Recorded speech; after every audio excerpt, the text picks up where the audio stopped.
My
name is Sabrina Johnson, and I'm here at the Race Relations Institute at Fisk University here in Nashville, Tennessee. Today is Friday, July 14th, the year 2000. I'm classified as a non-white person, and I'm here at the Race Relations Institute because I'm interested in understanding about the system of racism, white supremacy, with the intent, ultimately, of ending the system of racism, white supremacy. If you would please state your name and tell us why you're here. My name's Ferrel, Winfrey. I live in Roane County in East Tennessee. I'm here because I recognize the white supremacy system of racism. I recognize that, and with the acknowledgement that it exists, then there falls on me a responsibility to try to do something to stop that, to cause that discrepancy in privilege and in justice, and when it becomes your responsibility, then you have to try to do something. And I'm here to learn. I came because of the names of the people that I saw that were going to be here, and I knew I could learn from them. I'm white. Now, when I say that, my people a long time ago came up with these little check marks that we have to check, which we are white, and in reality it's white or non-white. You know, they break that down into a lot of we break that down into a lot of different groups. But the fact that I do not know in my ancestry of any one being in my ancestry, the line, I don't know of any one being there that was non-white.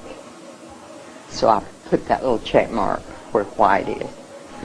And then that makes me the problem. So I'm here to try to learn how I can try to solve that problem. Okay. Yes, over the last couple of days, I've had the opportunity to participate in formal group discussions with you, with other white people and other non-white people. And I must say that in my experience, in dialoguing about racism with white people and non-white people. I have never experienced a person who classifies themselves as white being so honest and forthright and providing helpful insights about racism to non-white people.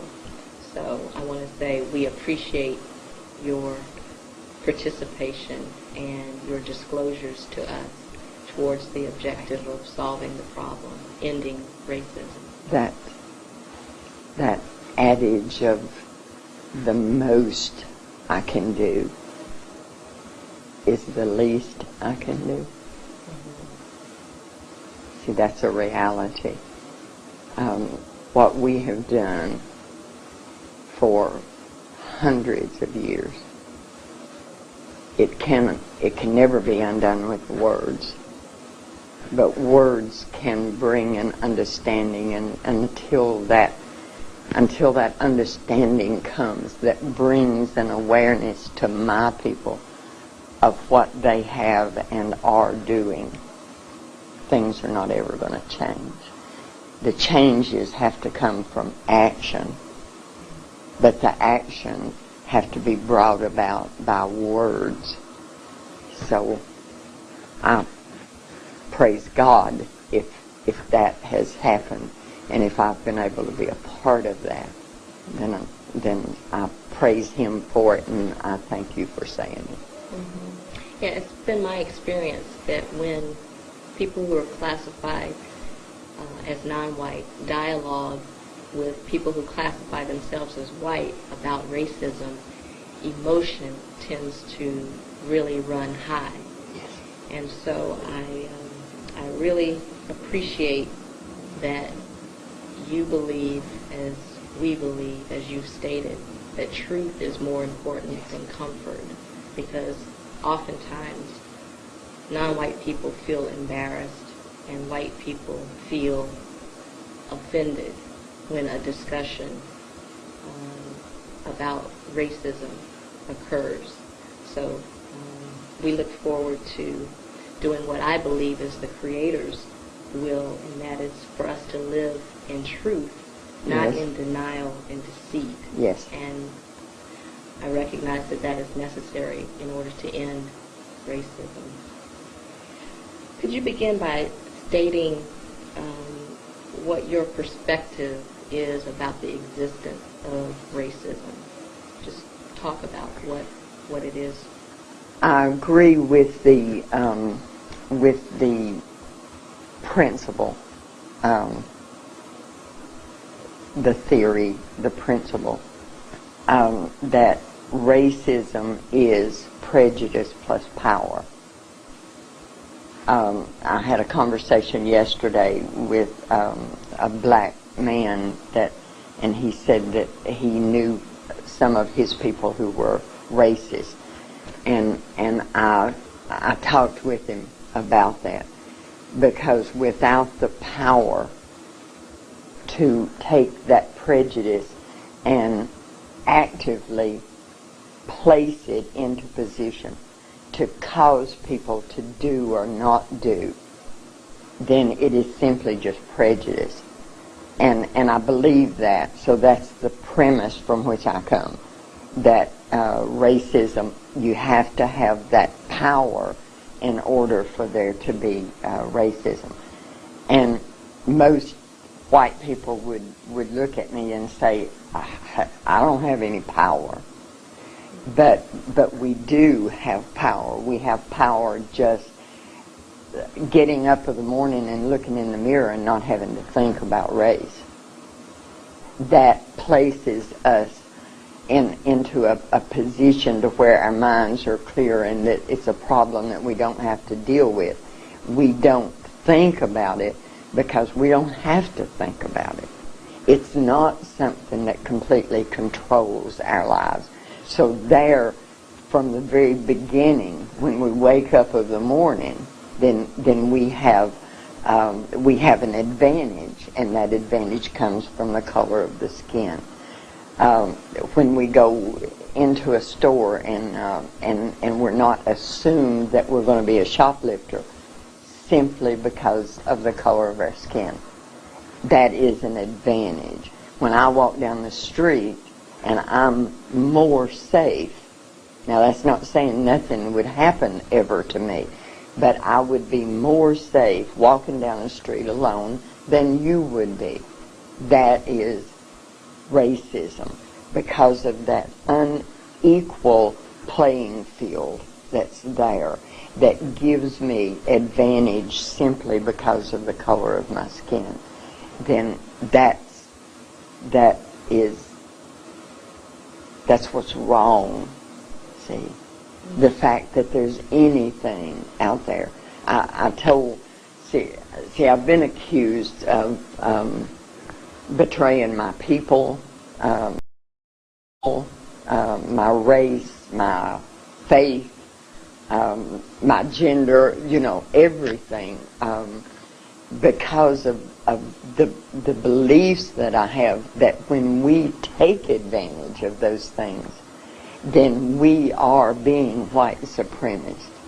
Because most people, when they think about someone that's white supremacist, they're thinking about the guy in the fatigues and he's in the woods and he's shooting and target.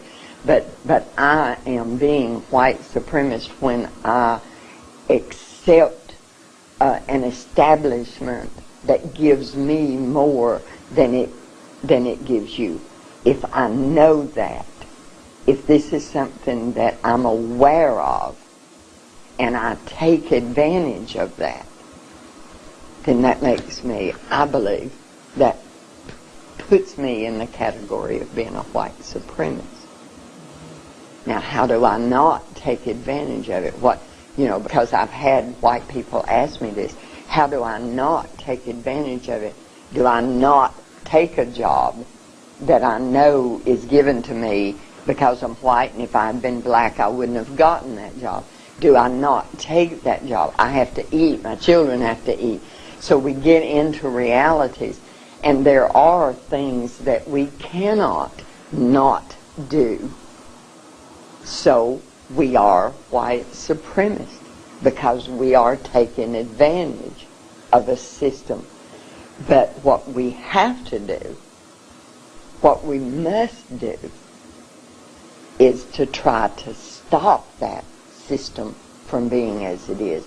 Try to undermine that system in any way that is legal and not going to land you in jail, hopefully, rightfully land you in jail. But you have to fight it.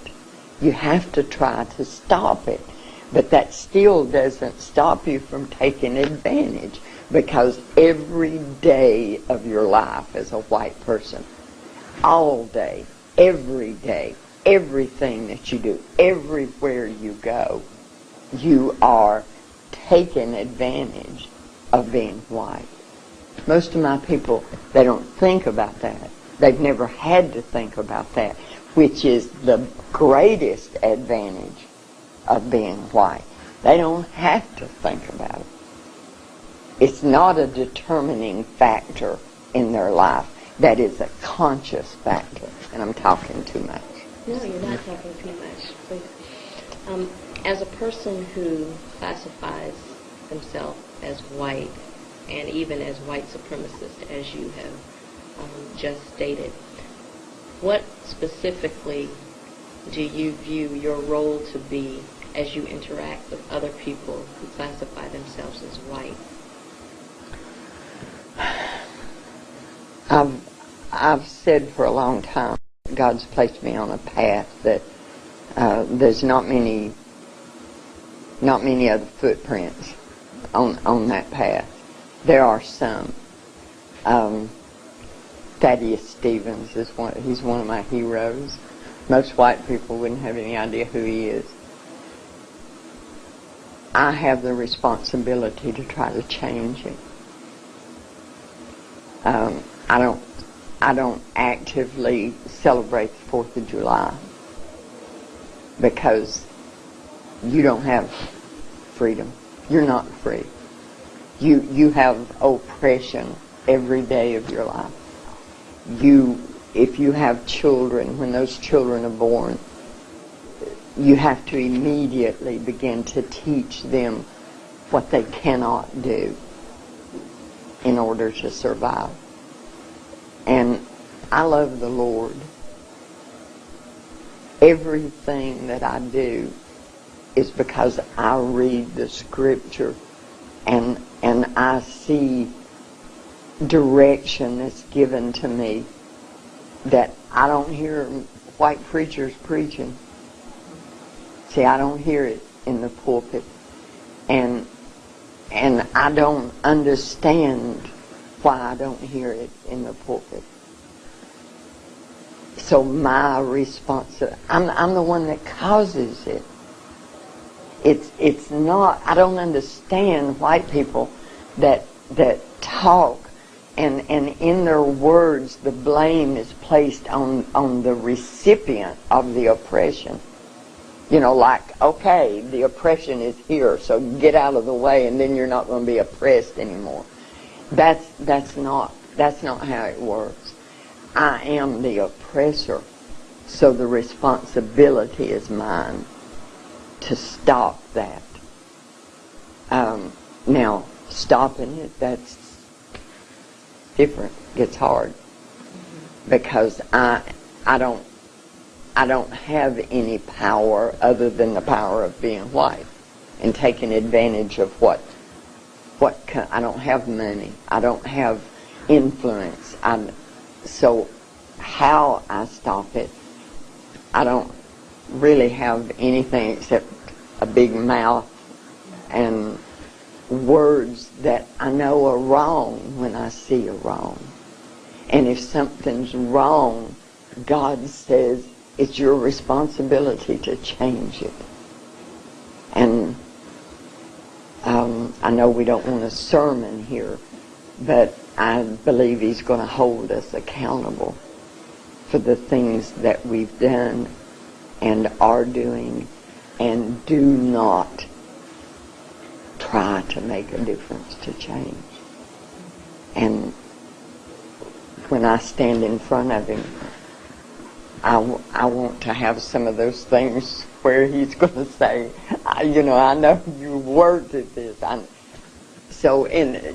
Everybody always wants to know what's your angle, especially non-white people. What is it? Why are you doing this? And of course that comes from 500 years of white people not doing anything good unless there's something in it for them, and I understand that.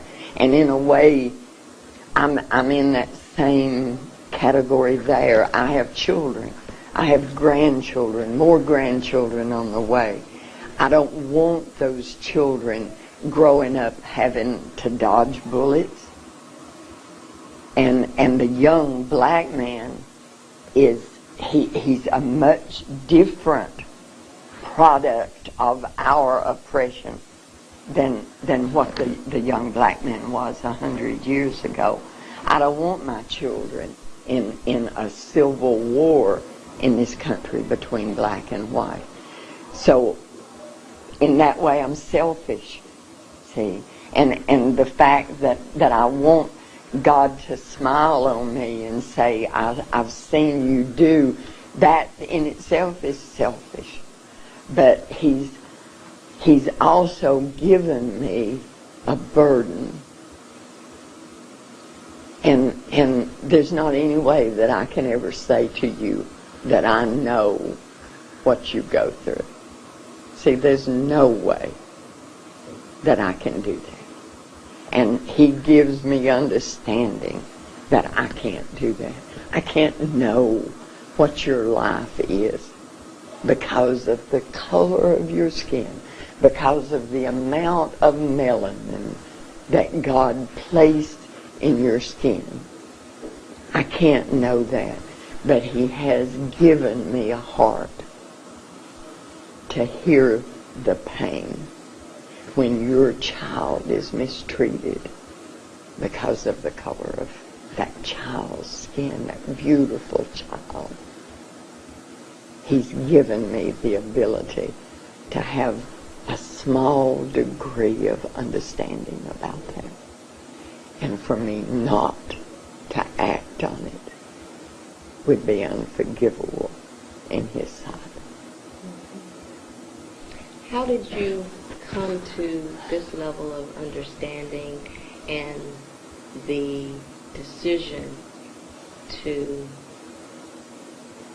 speak the way you speak and do what you do? Because as you said, for instance, you don't hear from the pulpit from white preachers who read the scripture and promote and encourage Christian living, for instance.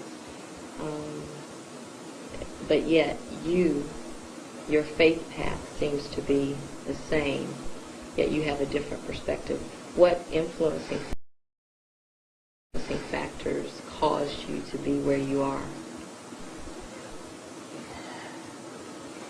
I don't want it to sound trite when I say that God reached down and touched me at an early age.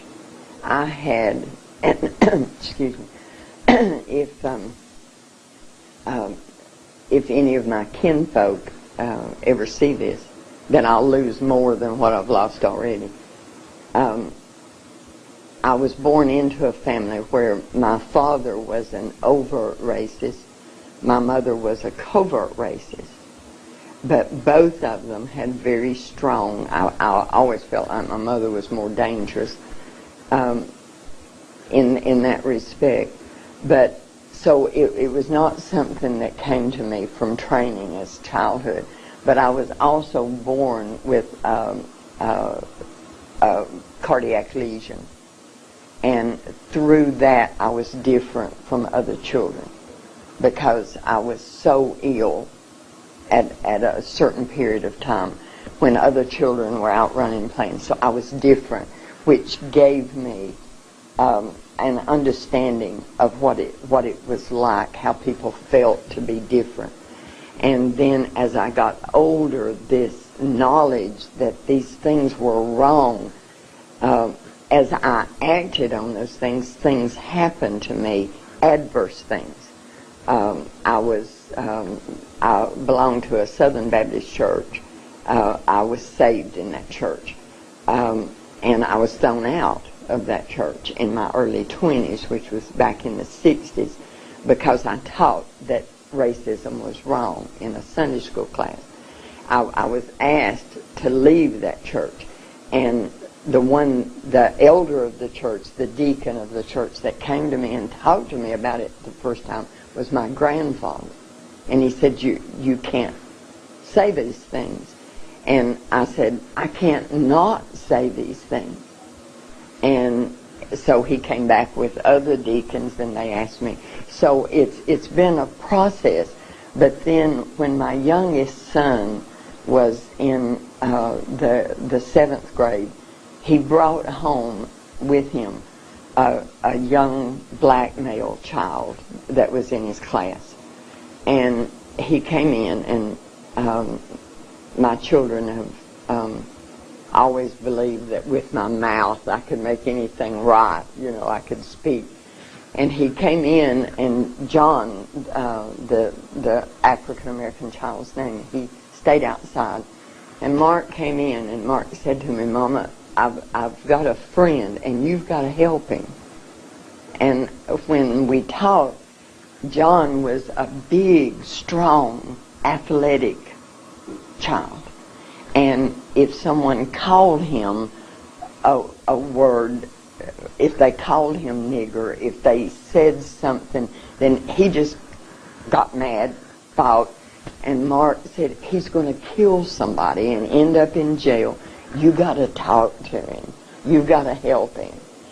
And because of the circumstances, he was the child of a single mother, and her job was second shift. It evolved in that he stayed with us from Sunday night when his mother went to work until Friday afternoon when he would go home and then be with his mother and his sisters in the afternoons and the weekend, and she would bring him back. So he lived with us. And we would get threats because we lived in a white neighborhood and John was living with us. Mark, it reached a point where Mark would be more angry than John would at the things that would happen at school because they loved each other. They cared about each other. We had one bed in their bedroom, so they traded out. One slept on the floor and the other one had the bed, and the next night it reversed, But through him, because he constantly had to fight. He wouldn't do anything, but he had to fight. And through this, I really got a taste of what your people go through. I didn't understand how he felt, but I got a taste of it.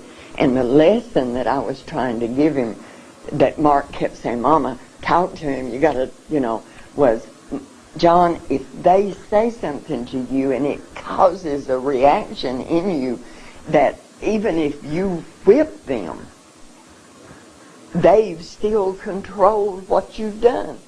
They've still been the one that caused the reaction or the reaction in you.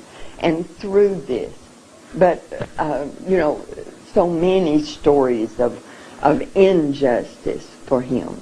And the things that we went through as a family because of our association, just simply because we loved him.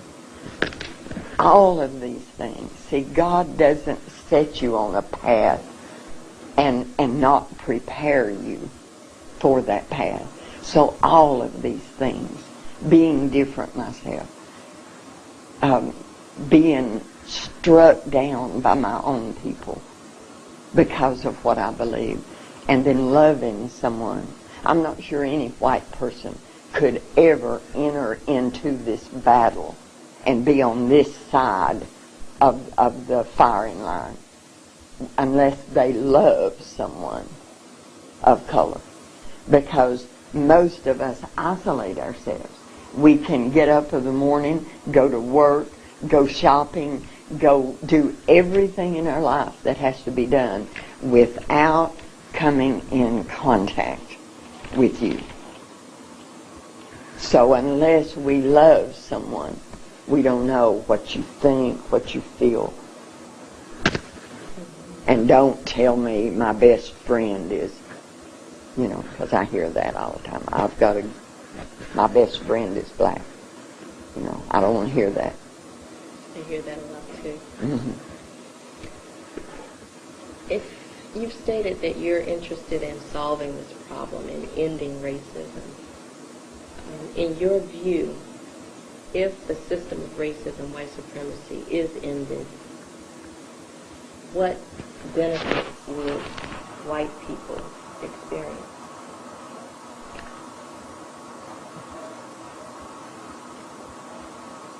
The guilt would go away, for one thing. Well, the present day guilt, because we can't ever undo what we've done. So, but that's difficult. What would we gain? Because most people ask me, what would we lose? That's a difficult question. Peace, because racism is the cause of the problems that we have in this country. It's the cause of the crime. It's, racism is, I feel like, the backbone of all ills that this country has. So we've gained peace. We would also gain knowing you and knowing about your culture, what you still know of it, because we've robbed you of most of it. We would gain that if the day ever came when I could walk into a place of work and you could be there wearing whatever clothing you wanted to wear, whether it was clothing that depicted your African descent or wearing your hair. White people tend to say, well, that's another question, I guess. We would gain knowing you. See, because we don't know you. And that robs us of a great blessing. We think we are entire and complete, and that we don't need to know you or anyone of color that is of a different belief. We close ourselves off and think that we're contaminated if we talk with someone of, and I'm talking about Christians. You know, I know more about Christians than I do any other faith, because that's me. But most Christians feel like they're contaminated if they talk to anyone that's of a different faith. So we rob ourselves of that. So if racism ended, we would have that. I can't say it better than knowing you. Some would probably argue, some non-white people in particular would probably argue that indeed we think white people know non-white people, and by that knowing are more able to control and dominate and keep the power dynamic as it is. How would you respond to that? We know what we've done to you. And we know what over 500 years we've put in your heads. And we know how to utilize that. And we know how to take advantage of that. And we even know how to have a black friend. We know the dynamics of who is in control. And I don't care how much the system has changed to the point to where what is politically correct at this point might be different from what was politically correct in the 50s. We still know where your place is. We know where our place is. And to me, the greatest deception that we've caused is that your people believe us when we say, this is my place and that is your place. Because I see evidence, and especially in seminars like this, because I will hear non-whites speak, and I hear them speak when they don't even know that they're speaking from a position that I have told them is the only way they're going to be allowed to succeed to that degree that I'm going to let them come up that ladder. Of course, I'm just going to let them come up so far. But the greatest sadness for me is that they don't even know. See, I have done such a good job that they don't even know that I've done this to them. A strong black man one time said to me, one of the greatest things you can do for my people is to stop shedding any tears. Because I'm very emotional. I get very emotional because this is my heart. And it's what I will probably die doing. I have no illusions about what my people think about the work that I do. And I realize that. But when I talk with someone, it would be very easy for me to begin to weep at what we do and what we have done. And he said to me, you must stop the tears, because my people are so conditioned to putting their arms around you and comforting you when you weep, then they are no longer strong. Their strength that is coming from standing up and saying, no, you're not going to treat me like that. That strength is gone because they've got their arms around you, comforting you. And I have tried to listen to the wisdom of that very, very wise man. I can't always, When I sat in that room the other night, when the author of Without Sanctuary, when he was speaking and those pictures were there of the lynchings, the methods that we have used to keep control, I wept, that I could. But when I wept, his words came back to me, because all around me, the non-white people would reach out and comfort me. My God, there in front of, I don't understand it. See, I don't understand the closeness that your people have with the Mother Earth, with the concept of beginnings, God Himself. There is so much of that in you that you can forgive me and comfort me when I'm weeping at what I've done to you. See, that's beyond my understanding. I don't understand the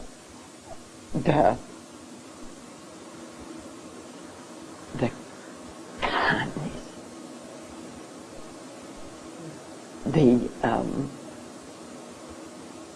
and I say the word forgiveness, and God forgive me for saying the word forgiveness, because another very wise black man said to me, don't ever ask my people for forgiveness, because the word forgiveness means the ratification of a debt. If someone owes you money and you forgive that debt, then they don't owe you anymore. And I don't want to ever be a part of, for even a moment between just the two of us, eradicating any part of the debt that I owe you, because it's a just debt. And it's a debt that needs to be repaid to the fullness of my ability to repay. So what I say to you is, I apologize for what my people, for what I've done to you, to your ancestors, to your children, and unless we're successful here, to your grandchildren. I apologize. And I mean that. See? And to any non-white that hears me. But I don't ask your forgiveness. Did I go off? No, all of this is relevant and helpful. So, speak as you will. You mentioned that white people who classify themselves as white, are aware, they know what has been done, what they have done over the years to non-white people. And there are two particular areas of activity that appear to be critical to maintaining the system of racism, white supremacy. These are activities that people all over the planet engage in. And the first one is religion. So can you talk specifically about what white persons have done to or taught non-white people in the area of religion in the context of racism? You're wanting it to be to where I can't ever go home. That's it. Christianity has been misused for hundreds of years to keep your people in subjugation. And I'm speaking now a reality that the history books do not record, but history does.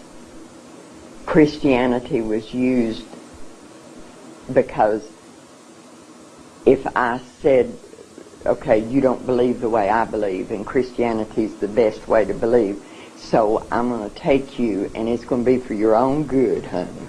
It's going to be for your own good. I'm going to take you, and I'm going to tear away everything about you, and just keep your hands and your feet, because they can help me. I'm getting off.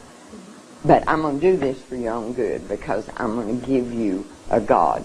Now, what does that God look like? The reality of it is when he came here, he didn't look like me. So what am I going to do about that? I'm going to make him look like me. So for hundreds of years, we've been telling you, and now you have to keep in mind that we took away any other God that you might have through force, through fear, through pain, through any means necessary. So now I'm going to give you a God, but I'm going to do that in a way that is going to further me. So I'm going to give you a God that looks like me, so that when you bow down to that God, you're bowing down to me. Because the reality is, and see, this is something that bothered me when I left the church out of frustration, because I wasn't hearing these things. Because the Bible tells us what Jesus looked like when he walked here. The Bible tells us what he's going to look like when he comes back. We have taken that and changed it. One of my grandchildren, when he was about 8 years old, I have a black nativity in my home that I put out at Christmas. And he had been there several times, and all of a sudden one day he brings me the baby Jesus. And he says, Mama, this is not right. And I said, what's not right? He said, this is not right, Mama. Now this is a child that every time he's with me, he gets lessons in this. My son says to the point to where he has to deprogram them when he gets them back home. This child knows where my heart is. This child, but this is not right, Mama. What's wrong? Tell me. Jesus wasn't black. Jesus was white. Who told you that? And then we have this great conversation. I tell them it's not something you have to go back and fight. You don't have to go, because I don't want them beaten down until they're strong enough to know for what they believe, you know. But I want him to know the truth. I said, in your mind, in your heart, know. Do you remember when Jesus went to Egypt? He hid in Egypt. The people in Egypt, honey, they're not white people. How could he hide there? See, so that we've done that. We've given your people a God that looks like me, so that you don't have any qualm about bowing down to me. See, because this is the image of God. I don't know of any sin that we've committed that's greater than that one. And we did it with the Bible in our hands when we were beating your ancestors for looking at us eye to eye. And we're quoting to them from this scripture. Even if we allowed them to have their own ministers, which there wasn't many of because we didn't allow them to read. But if we said, okay, you can have your church. This is my plantation. I'm going to do what I want with it. You can have your church. But then spies were sent. And those spies would stand outside the church, and that man would be beaten, perhaps killed, if he preached anything other than 3 sermons. And those 3 sermons were turn the other cheek, obey your master, and it's going to get better one of these days. God's going to take care of all of it. You're going to be in a happy, happy land. So put up with what you're putting up with now. And we made your people preach that to your people. And it's still being done. It's still being done. Those are the sermons that your people hear. Those sermons are what causes your people to comfort me when I do something that's wrong. We've taken Christianity in the same way the Klan has taken